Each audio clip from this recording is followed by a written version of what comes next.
So when we work with somatic experiencing, we work like with the pain, so processing the pain and recovering the nervous system, but we also work with all the resources that we have. I always say it's a like dark path sometimes to go to, where every time we go closer to pain of someone, then next to it we always want some diamond. There is always something beautiful.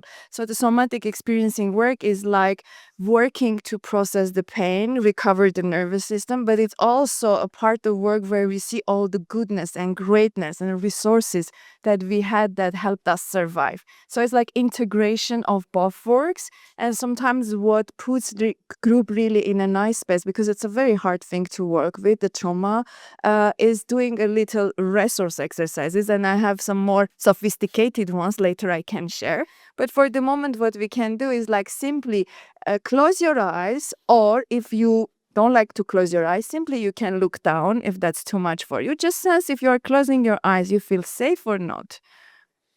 And find again the chair. Find again your body weight on chair, your back support, right? And see your breath. Where is your breath? Is it in the chest, in the belly? If you're holding it, just notice and maybe take one deep breath, because this is a topic that can bring up also a lot. So simply noticing. If for anyone it's uncomfortable, don't do it. It's absolutely okay not to do it. We don't want to force anything. Okay? So find the body weight, again, back support. Hear the room. For some of us who grew up with a lot of like violent noise, just to open the ears and to hear that we are safe can be very, very helpful. So now we open the ears just to check that no one is shouting, everyone is calm, people are breathing.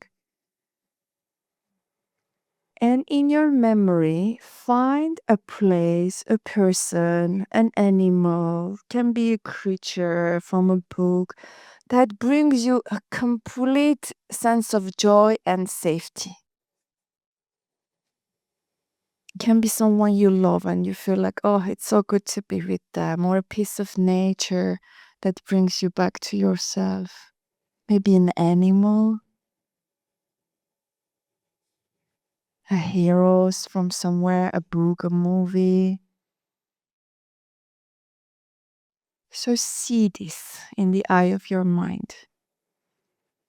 See the details, see the colors of the image. Yeah, it's like we are pulling that closer to us. Mhm. So we stay with that image, but we are also going again to body and sensing. What happens in my body?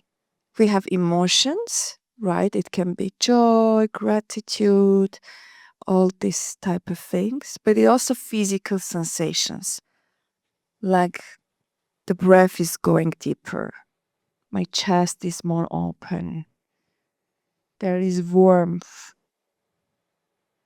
something is flowing, or something is stable. Maybe it's in the legs, or some power comes in your back. Maybe suddenly the head calms down. So we stay just for a minute, like with this image. We see it and we sense us. That's again the 50-50. We are not getting lost in the image, but we are also not disconnecting it. Mm. And notice if it's comfortable. I see some of you are hugging yourselves. This beautiful. Just take that moment. If something is uncomfortable, open your eyes. Don't do it. But if you enjoy, just like what we do is like when we bring the attention to senses and we sense it, so the body starts feeling better. We send new information to brain, so new neural pathways are forming, which is like I am sensing, I'm here, I'm safe. So we call this the bottom up approach. We sense it, therefore, new knowledge goes to our brain, therefore, our reality can shift.